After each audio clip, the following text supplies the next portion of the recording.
hang on. Who's bothering me? Hey. Oh, hey, how you doing? How's it going? Come on It's been a while. Wow, what a castle, man. Yeah, but the best. This is it. Come on in. Here we are. This is it. Wow, You can see all the way to that end and all the way to that end. and that's the whole And that's place. it.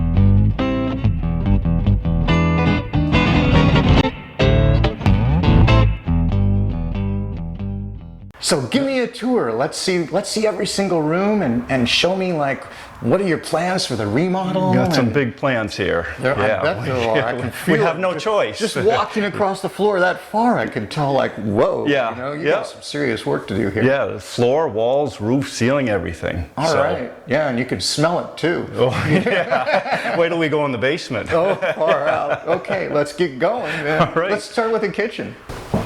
Okay, the kitchen.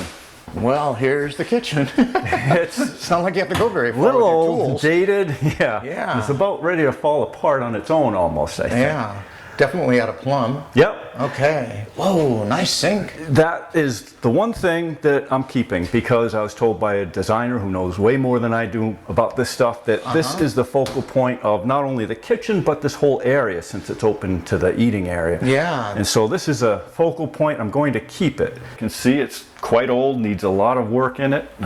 It's not really very nice looking at this point. No, it definitely needs to be refinished, man. Look at that big chip in and it. another one over there. Yeah, But ooh, they hit there really hard. it can be fixed. It can be look like brand new. Absolutely, it's a classic sink. It's Yep. got to be saved. I'll take it out, bring it to a shop. They'll reglaze it. It'll look brand new and Excellent. put it right back. Either shorten the windows or raise the windows raise a little the bit. windows When we up. put the new windows in, these Got won't it. stay.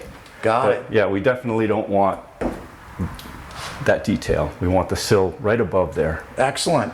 And then everything else, demo it. Demo, everything gone. Yeah, I mean, Excellent. there's no sense in Yeah, keeping there's no any sense in of this. saving the top. No, not at Holy all. smokes, what in the world is this? Well, being this close to the kitchen, you'd think it's a pantry. It looks like a bathroom barn door, like you'd see in a home today. Yeah, But it I think it's aged a little bit more. The original bathroom ventilation right into the kitchen.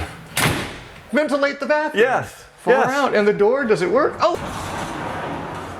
It far works out. beautifully. And this is the bathroom. And there's your bathroom. All right, in the bathroom we have the usual fixtures, except this is an old clawfoot tub. Probably the original house was built in 1910. I don't know if there was indoor plumbing at that point in this house, but if it wasn't original, it's very close to it. Like the sink in the kitchen though, it's very old and worn, but it has some charm and some value. So I'm going to get this reglazed with the kitchen sink and look at the other fixtures. We have the sink and the toilet. They're kind of a match set, but they're modern, cheap, inexpensive fixtures. They're going. If you think the front of the door was interesting, take a look at the back of the door. Wow, a hand-painted mural. Yeah, very artistic too. I could never come close to doing something like this. What's going on over here? The flower comes up here. The stem comes up, goes off this door, onto the glass of the transom on this door. Wow, just like the Gamble house, man. Yeah, you can take a bath and enjoy the scenery. Whoa, you're gonna save this, right? No. No. I don't know. So that does it for the kitchen and the bathroom. Yep. Boy, you're gonna need some space in a dumpster, that's for sure. You bet. But what about the ceiling? This is an old tin ceiling. Are you gonna try and save that? At first I was going to. I like the idea. I like the tin ceiling. It gives it some character and it actually helps raise the ceiling height in here, believe it or not. This is only 7'3", but you know, it gives it some depth. And I was going to take down the tin pieces and save them, but when I started looking at them, I think these are already reused, and whoever tore them apart and put them back, they weren't very careful. They beat the heck out of I them. think didn't they used a framing hammer reinstalling for them. sure, over in here. Well, that goes in the dumpster too. Yeah, these will go in the dumpster, but I still like the idea. I'll probably recreate it, put another tin ceiling in here. With some new material. And here we are. Yeah, nice bedroom, pretty good size. It better be. It's the only one in the house. Okay, great.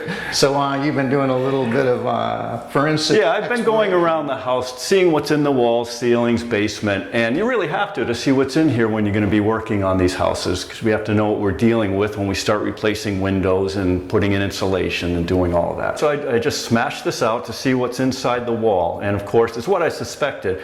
It has the lath with the horsehair plaster on top of it. Yeah, with the horsehair in here, yeah. Yeah, and no insulation at all, so none of the walls have insulation. And interestingly enough, as I expected, it's a full 2-inch by 4-inch piece of wood there. In the studs, you bought 2x4s, and you actually got 2x4s back then. In the rough. In the rough, yep. Awesome, awesome. So what are you going to do? You're going to get new electric in and plumbing in the kitchen, and you're going to down to the studs. Down to the studs, yeah. We're gonna take off all the lath, all the plaster, any insulation that we see. So you're going to be standing inside just a framed house. And what's it going to cost you to have the whole interior demoed down to the studs? That's cost about $1,200. Awesome. Just for the labor. Then there's the dumpster, so that's another $500. So you know. I'm loving it. Yeah. It's somebody else that's going to do Oh yeah, you better believe it. Wait a second. This isn't the only bedroom in the house. When I walked in the front door, we went right past a set of stairs. The stairs go up to, you can call them a bedroom, I guess. Really? 1 or 2 bed. There's a second floor. Okay. Not much. Let's go up there and see for yourself. Let's take a look, man. Oh my God. Hey. Yeah. This ain't the stairway to heaven, man. No. Watch your head. I gotta watch mine. I could barely get through here. It goes from 3.5 feet to maybe 5 feet here. Oh my goodness, who lived up here? Gnomes? This is like the Hobbit house or something. You cannot be this high to live up here. But since it's a remodel and it's grandfathered, building inspector couldn't really call you on this, No, could you? no, I could keep it just like this, yeah. You're not gonna though, are you? No, I'm not. What are you gonna do? I'm gonna put a dormer right here. Oh, just brilliant. pop it up, so that right about here is where the dormer will start and go right to that wall that you're in. Excellent. And so we can stand up like normal here. Excellent. Let's take a look at these 2 bedrooms. Yep, let's go. Whoa. Okay. What's this, man? That's the chimney, goes all the way down to the basement. Oh, that's what vents the boiler. Yes, yep, Oh, bummer. yeah. Bummer, because if this wasn't here, you could almost open this up and have a bathroom back in there. It would be very nice. I'm putting a dormer for the staircase here. I could put a dormer this way as well and have a nice little bathroom up here. Oh. Not with this in the way. Too much money. Too much. If I wanted to do it, I'd take the chimney down. If I take the chimney down, I have to switch out the boiler. Oh, forget it. Yeah, I'm on one it. thing leads to another. This ain't one of these high-end fancy magazine homes. This is a working man's home. We have a tight budget. And it's a tight budget. Oh yeah. Okay. Yep. Well, these bedrooms look pretty tight too. Yeah, man. they are. And they're identical, huh? But if you could fit coming up the stairs, then you'll fit into the rooms. Wow. These rooms are really small. They are, but if you can make it up the stairs with the headroom as it is, and you can fit comfortably, you'll fit in this tiny room here as well. So you're trying to tell me that, well, I love the hand. You're trying to tell me that if you're this big, this room will seem like a mansion or This something. is where you store your kids, or your Right. belongings, whichever. Yeah. Yeah. And the other one's almost identical. It's identical, yeah, maybe even a little bit smaller. Let's go take a look at that All right. one. Oh, it's another small one, huh? Whoa. Careful where you step. There are a few of those around the house. Well, you're going to have to replace this whole floor. Huh? Oh yeah. The whole floor. Yeah. Oh, so you have poked another hole up here. Yep, I want to see what is where in this house. What's in the walls and what it's built out of. Lots of insulation in this. Yeah, no, I didn't take it out. It was never there to begin with. But the interesting thing here is, again, these are 2x4 rafters. One thing, they're actually 2 inches by 4 inches, but a 2x4 rafter in a 12-foot span really doesn't meet code these days. I mean, it works, and it's lasted 100 years, but... Snow load, yeah. Yeah. Yep, and you start upgrading things and adding to it. And wait, you don't have to replace them, do you? I don't. Once again, because it's a remodel, that's grandfathered in. That's grandfathered in. So you're not going to tear this roof off? I don't plan to. There is one thing that I really am not comfortable with these rafters. And let me show you over here. Okay. Now, well, there's a seat cut, but no heel cut on that. Seat cut goes all the way across and isn't fully bearing on top of the top plate. And that's not good. Less than half of it is. Yeah. And boy. It essentially takes that 2x4 and turns it into a 2x2 that's bearing on top of that wall. My goodness. Oh, whoa. There's a lot of rot there. Yeah. So you're going to have to pull off a good section of the roof for sure. We'll have to pull off the sheathing, and then I would like to reinforce the rafters at the bottom end at least. Put at least some hurricane straps, maybe put a nailer on or a ribbon onto the wall or something. Yeah, and maybe even another vertical support underneath each one and just nail it to the wall. Just to give the bird's mouth cut more surface area to sit on. Like a little vertical post underneath each one. Yep. Yeah. Good plan. So now we're into the structure. And since we're at the very top of the house, let's go all the way to the bottom. The bottom, the basement. Okay. That's where all the fun is. Oh, really? Yeah, you asked for it. Let's take a look. Here we go. Oh, basement door. Basement door. But before we go down there... Oh, wait, we're not going down there now? No, this is the best for last. But if you go down there now, you may not ever come out of there. Oh, okay. So before we do that, let's take a look at the addition. It's only 14 by 16. It's very old and very rotted. Needs a lot of work as well. Cathedral ceiling, Rick. Open beam. Rusticated beam. Yeah. Wow. Wow. Whoa, what's happening there? Well... pretty much the whole thing is rotted around the perimeter.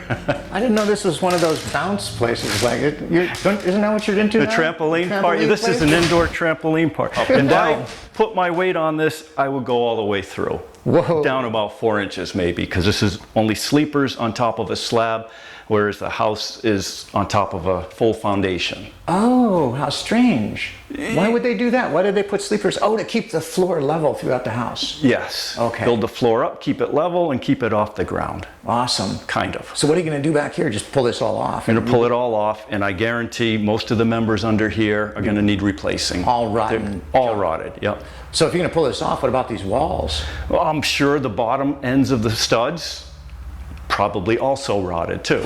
What are you going to do? So you're going to demo all the walls? I don't know.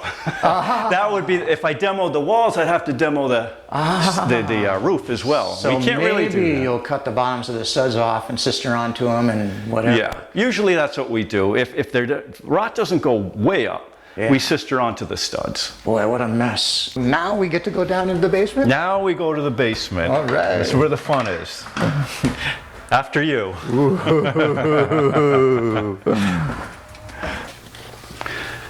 Okay, whoa, watch out. Don't lean too heavily on this main support column here. It's a little bit loose. Holy, no. Yeah. Yeah, like by 6 inches. Yeah. Oh, the whole beam is rotted out. The whole beam is rotted out, yeah. That's termite, huh? Yeah. Oh my God. Termites or carpenter ants. Yeah. That's pretty indicative of the whole basement. Really? The main beam has been eaten out. I don't think there are any termites here. This was ages ago. The sill, the same problem. Termite damage, ant damage, water damage. The whole basement. Are you going to pick the house up or something? You're going to have to lift it up? Or are you going to... No, we're going to do all the work from under here. Oh, you are? Yeah, with screw jacks, with supports, with studs and new beams, and it's just very, very labor intensive. Oh, my This is God. where we're going to spend most of our time repairing all of this stuff. Boy. Oh, but you'll have that crew come in here first and demo all this and clean it up. To a certain point, I have to be careful on what they demo because they don't know what should stay and what goes. So we shouldn't. This is another thing we shouldn't tell Mac about. Yeah, we won't tell Mac about this one. Not until the day comes. because he'll be down here with the demo crew. Yeah. Okay. Wow. And look at the foundation wall. That's all stone, huh? Yeah. Like I said, it was built in 1910, and this is the way they did foundations. They dig a hole, and all the rocks they pull out of the hole, they create the foundation with. Brilliant. So they don't have to haul them off. No. And then they mortared around it. And this has got to be, I'm guessing, 12 to 14 inches thick. This is incredible. There are no cracks. All the joinery is still tight. All the mortar joints are tight. This thing's clean, man. It's solid. And believe it or not, I shot it around the outside, and the whole thing is within an inch level. Wow. And if we can get that on new foundations, I'm happy. I was going to say, this is nicer than a concrete foundation. Yeah, it's 107 years old, and it really hasn't settled much at all, so this thing is good. And any settling it has, it's over. It's already done, yeah. Huh. Yep. Cool. Well, the slab in here looks okay, too. Slab is in pretty good shape, isn't it? Yeah, it's not bad at all. I really don't have to do anything to it. It's in good shape. Yeah, it looks like they poured it in sections or something, a little bit at a time. Yeah, that's exactly what it looks like. They're 3-foot sections, the length of the cellar here, and it's not perfectly level, but that's okay. It's not dirt. So once again, everything down here that's foundation related, the slab and the wall, they're in great shape. They're in good shape, yep. The only real work is like over our heads. Yeah, all the wood. Yeah. Yeah. Boy. Serious work up there. All right. Hey, let's take a look outside. All right, let's go. Whoa, what a beauty. Stairway out of the basement. Yep, it's original. It was built when they built the basement, the same stacked stones and mortar there. But what I think is really neat are the steps themselves, the treads. They're 4 inches thick, 10 inches deep, and about 4 feet wide, single pieces of stone, each tread all the way up. Each one piece of stone, just infilled kind of with the brick under the riser. Wow. Imagine what that would cost today to have something like this built. You could never afford it. Right. But this was typical in a working man's home, because that's what this place really was. Labor was cheap back then. Yeah. There you go. Working man's home, and they filled in with stone and used stones for the steps. Yep, you used what you had on site. Well, I can tell we're not going to use this for an exit. I don't want to be going through those bulkhead doors. No, we're not going to get out this way, so we'll have to go back out the way we came in. Let's head up the stairs. I like the posts, man, and these little brackets up in here. These little Victorian brackets, they're really cool, and they're perfect for the period. It's a transitional home. It is. Kind of like little Victorian details on a home that's right at the beginning of the Craftsman period. Right. It's a real workman's home. Yeah. You can tell a lot of thought went into this house, but you can also tell it was on a tight budget. Really tight budget. Yeah. Yes. And I'm the same way. I'm going to keep it on a really tight budget. I don't want this to go wild on me. I mean, there's value to consider, but there's budget too. Here's that same detail right here with these porch posts. All the way across, they matched the little entry to the front porch. The front porch is really cute, man. I like it. It is cute, especially if you like a pitched porch. Yeah, it is. It is pitched. It is. The front of it. Is it supposed to be? No. The front of it drops about 5-6 inches. Oh no. Another thing to fix. So that's another big fix. We're gonna have to tear the boards off, jack it back up, because the front of the porch dipping down 5 or 6 inches takes the front of the roof down 5 or 6 inches, and that tends to pull the roof away from the house. So rips we it right keep off the house. Working our way back. Is that what this big piece of equipment is for? No, this is for the part of the project that you can't see. Let's go in the back and I'll show you. Oh, so this is the backyard, huh? It's about 18 by 20. This is it. Wow, pretty small. It's small. In fact, the lot's only 3,500 square feet. Whoa. I built houses bigger than that. Yeah, I've worked on a lot of houses, most of them It's bigger tiny. than that. It's non-conforming. So right now, if you wanted to build a new house here, no way. If I wanted to tear this down and build new, I can't do it. I can tear it down, but I couldn't build new because it won't conform to all the setbacks and everything else. So it's grandfathered in as it is. Okay. The reason for the machine, Oh yeah, the excavator. coming back to the backyard, is we have to repair the existing septic system. It's really not a septic system, it's a cesspool right now. Oh, that's what's underneath the steel plate in the driveway. Yes, and it's a failed cesspool. And legally, the state requires me to put in an upgraded modern system within a year of purchasing the house. Huh. So here we are. But this can't possibly be like up to code in a little space this small. Probably not, but it's what we have to work with. So they're forced to accept it because it's a repair. Which means that we have to work with what's here. The new septic tank will be in the driveway. Uh-huh. And this is the leach field. This is as big as we can make it. I had a designer design it up to make use of the backyard. It's its optimum capacity. And he designed it, submitted it to the state. They approved it. I have the paperwork, so we're good to go. Awesome. That's what the machine is for. Awesome. Yeah. So while we're back here, I really want to see these joists in this floor system. Yeah, when I was bouncing up and down in the addition there, I can go around the corner. I'll show you what it really looks like under there. Let's take a peek. Major rot, carpenter ants. Wow. And that's the sill plate, huh? That's the sill plate. This is the sheathing. The bottom of the studs are right here. They're also rotted here. Totally and here. rotted. It's just, it's gone. And this is what we're gonna find underneath the floor of the addition all the way around. I said it before, but what a mess. You got your work cut out for you, man. More than you know. I got a little notice from the town this week. It's a violation, order to demolish. No. Yes. Building is in unsafe condition and must be demolished? Yes. I just got it this week. I just bought this thing about 3 weeks ago, so this was in the works while I was purchasing the house. And no one warned you? Nobody knew. Oh my goodness. What happens if you demolish this, if you tear this down? Well, from my past experience, if you take down a house on a non-conforming lot, you can't rebuild because you don't have the proper setbacks. You mean you could end up with a vacant lot that you can never build on? It looks like it. Now what are you gonna do? I don't know. Oh, no.